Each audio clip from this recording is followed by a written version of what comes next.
نحمده ونصلی علی رسولہ الکریم اما بعد۔ سفر ہجرت میں رسول اللہ صلی اللہ علیہ وسلم کا معبد پر گزر ہوا۔ یہ قبیلہ بنی خزاعہ کی عورت تھی۔ ان کے خیمے پر آپ کا گزر ہوا تو وہاں قیام فرما لیا۔ آپ صلی اللہ علیہ وسلم نے سوال فرمایا، کیا تمہارے پاس کھانے پینے کو کچھ ہے؟ ہم قیمت دے کر لے لیں گے۔ اس نے جواب دیا کہ اللہ کی قسم، نہ ہمارے پاس کھانے کو کچھ ہے اور نہ کوئی دودھ والی بکری ہے۔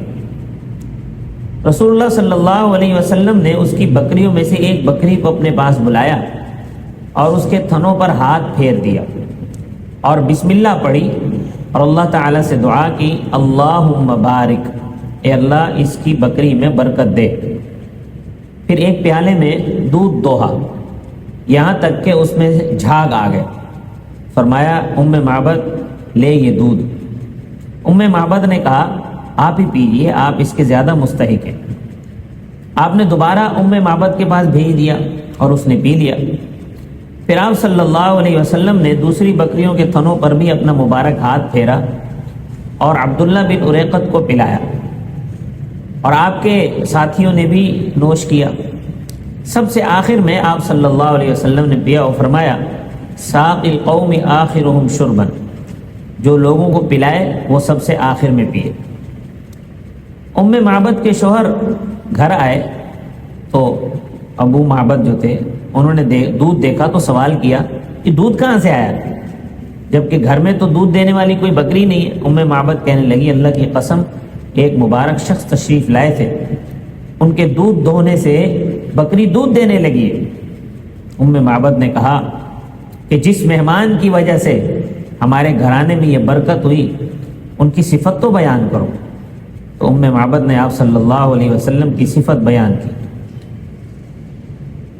عربی کے اندر ایسی صفت بیان کی کہ آج تک علماء اس کا ترجمہ کر کر کے تھک گئے۔ میں وہ الفاظ بھی بڑے عجیب ہیں۔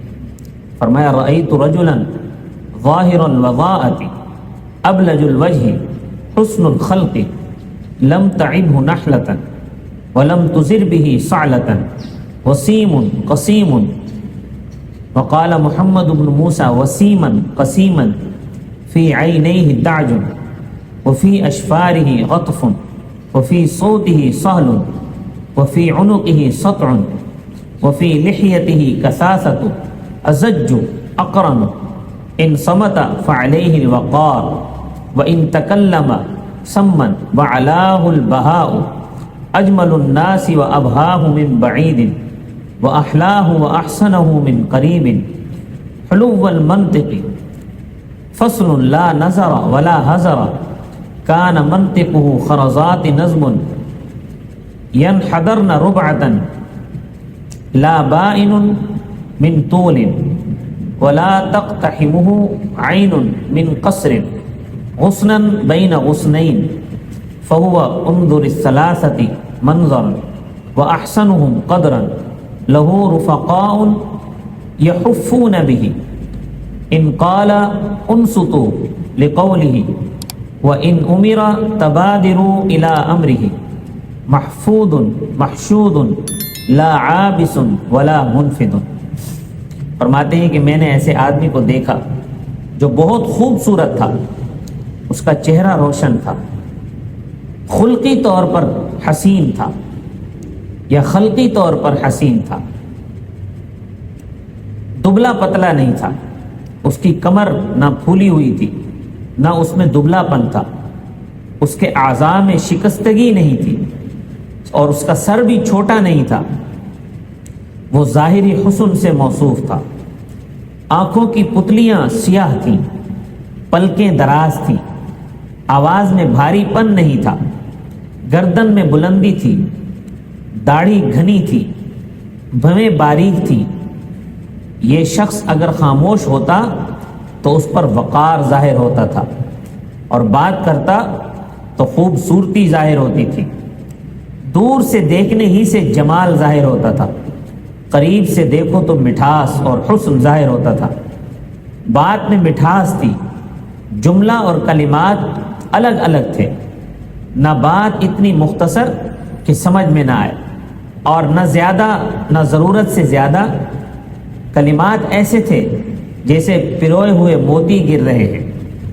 دیکھنے میں قد زیادہ دراز معلوم نہیں ہوتا تھا اور قد مختصر بھی نہیں تھا، ایسا معلوم ہوتا تھا کہ ایک ٹہنی دو ٹہنیوں کے درمیان ہے۔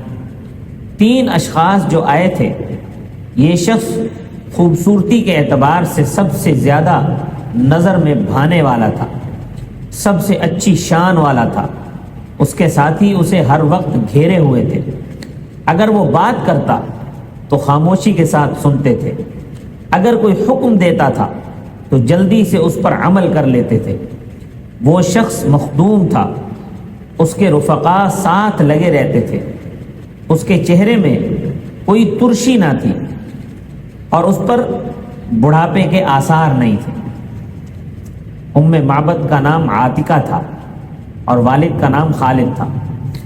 مورخ واقدی نے بیان کیا ہے کہ ام معبد نے اسلام قبول کر لیا تھا۔ ان کے شوہر کے بارے میں نقل کیا ہے کہ جب ان سے ام معبد نے رسول اللہ صلی اللہ علیہ وسلم کے اوصاف نقل کیے تو برجستہ وہ کہنے لگے کہ واللہ، یہ تو وہی شخص معلوم ہوتا ہے جس کا تذکرہ میں نے مکہ معظمہ میں قریش سے سنا ہے۔ میں نے ارادہ کر لیا ہے کہ میں ان کی صحبت اختیار کروں گا۔ تو اس موقع پر مکہ معظمہ میں کچھ اشعار سنے گئے۔ کسی کے پڑھنے کی بلند آواز آ رہی تھی لیکن پڑھنے والے کا پتہ نہ تھا۔ ان کا ترجمہ یہ ہے کہ اللہ تعالیٰ بہتر جزا عطا فرمائے جو لوگوں کا رب ہے ان 2 ساتھیوں کو جو ام معبد کے خیمے کے قریب قیام پذیر ہوئے۔ وہ دونوں نیکی کے ساتھ نازل ہوئے اور نیکی کے ساتھ روانہ ہوئے، سو وہ شخص کامیاب ہے جو محمد کا رفیق بنا۔ ارے بنی قصی، تمہاری محرومی ہے، اللہ تعالیٰ نے تم سے کیسی ہستی کو جدا فرما دیا جس کے افعال بے مثال ہیں، جن کی سرداری کے برابر کوئی سرداری نہیں۔ اپنی بہن ام معبد سے دریافت کر لو اس کی بکری اور برتن کا حال، اگر بکری سے پوچھو گے تو وہ بھی یہی گواہی دے گی۔ اس مہمان نے بکری کو بلایا جو بے دودھ والی تھی، تو اس بکری کے تھن سے خالص جھاگ مارتا ہوا دودھ لے لیا، پھر اس بکری کو اس عورت ام معبد کے پاس ہی چھوڑ دیا جو دوہنے والے کو دودھ دیتی رہے گی، اول میں بھی اور دوسری بار میں بھی۔ یہ اشعار کا ترجمہ میں نے پڑھا ہے، سنایا ہے کہ جو اشعار جب آپ صلی اللہ علیہ وسلم ام معبد کے خیمے میں تھے اور بکری کا دودھ دھو کر پی لیا تھا تو اس کے بعد مکہ معظمہ میں یہ اشعار کسی نے پڑھے، لیکن سنے سب نے، کسی کو آواز تو سب کو آ رہی تھی لیکن پتہ کسی کا نہیں چلتا تھا کہ یہ اشعار پڑھنے والا کون ہے۔ ام معبد کا گھر مقام قدید میں تھا۔ رسول اللہ صلی اللہ علیہ وسلم وہاں سے آگے بڑھے، منزلیں طے فرماتے ہوئے بروز 2 شنبہ 12 ربیع الاول کو چاشت کے وقت مدینہ منورہ کے ایک محلہ جس کا نام قبا تھا وہاں پہنچ گئے۔ اہل مدینہ کو آپ صلی اللہ علیہ وسلم کی تشریف آوری کی خبر پہنچ چکی تھی۔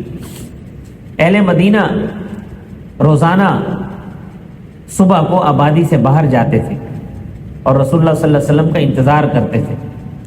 سخت گرمی کا زمانہ تھا، جب کسی آنے والے سے ملاقات نہ ہوتی تو واپس آ جاتے۔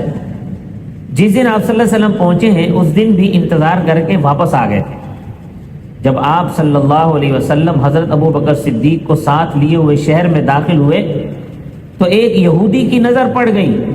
اس نے زور سے پکار کے آواز دی کہ اے بنی قیلہ، تم لوگ جس شخص کے انتظار میں تھے وہ پہنچ گیا۔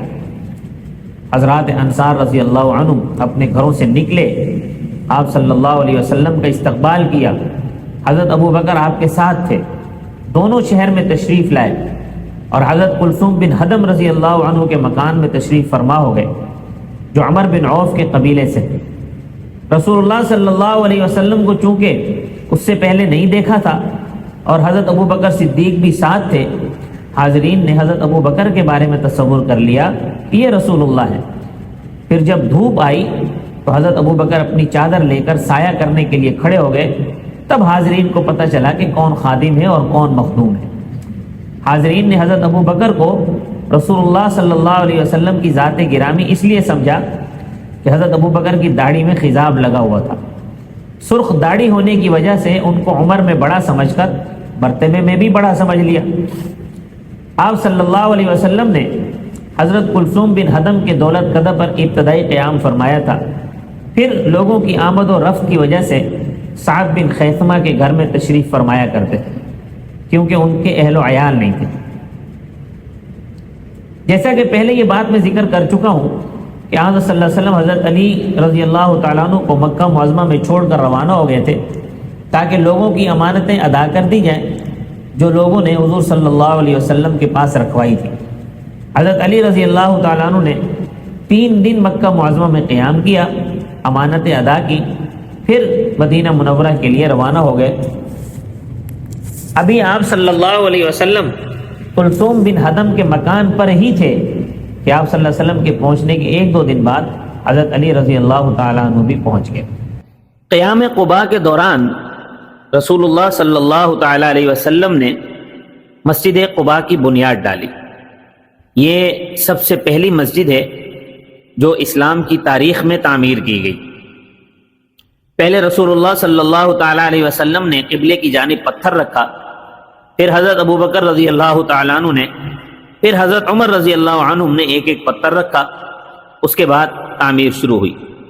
منافقین نے بھی قباء میں اپنی مجرمانہ حرکتیں جاری رکھنے کے لیے ایک مسجد بنا لی تھی جو مسجد زرار کے نام سے موسوم کی گئی۔ اس مسجد کو گرا دیا گیا اور مسجد قباء اب تک باقی ہے۔ مسجد زرار کے بارے میں اللہ تعالیٰ نے ارشاد فرمایا تھا، لا تقم فیہ ابدا، آپ اس مسجد میں کبھی بھی کھڑے نہ ہوں۔ اور مسجد قباء کے بارے میں اللہ نے فرمایا، لمسجد اسس علی التقوی من اول یوم احق ان تقوم فیہ، کہ البتہ جس مسجد کی بنیاد پہلے ہی دن سے تقوی پر رکھی گئی ہو وہ اس لائق ہے کہ آپ صلی اللہ علیہ وسلم اس میں کھڑے ہوں۔ جو مسجد تقوی کی بنیاد پر بنائی گئی، اس سے کون سی مسجد مراد ہے؟ بعض احادیث سے معلوم ہوتا ہے کہ اس سے قباء، مسجد قباء مراد ہے۔ بعض روایات میں ہے کہ اس سے مراد مسجد نبوی ہے۔ محققین نے فرمایا ہے کہ اس میں کوئی تعارض کی بات نہیں ہے، دونوں مسجدیں یعنی مسجد قباء، مسجد نبوی آن صلی اللہ علیہ وسلم کی بنائی ہوئی ہیں اور دونوں کی بنیاد ہی تقوی پر ہے۔ پھر فرمایا، فیہ رجال یحبون ان یتطہروا واللہ یحب المطہرین، اس میں ایسے لوگ ہیں جو پاک ہونے کو پسند کرتے ہیں اور اللہ پاک رہنے والوں کو پسند فرماتا ہے۔ جب یہ آیت نازل ہوئی تو حضور صلی اللہ تعالی علیہ وسلم نے فرمایا، اے انصار کی جماعت، بے شک اللہ نے پاکی اختیار کرنے کے بارے میں تمہاری تعریف فرمائی ہے، تو بتاؤ تمہاری کیا پاکیزگی ہے؟ انہوں نے عرض کیا کہ ہم نماز کے لیے وضو کرتے ہیں، جنابت ہو جائے تو غسل کرتے ہیں اور پانی سے استنجا کرتے ہیں۔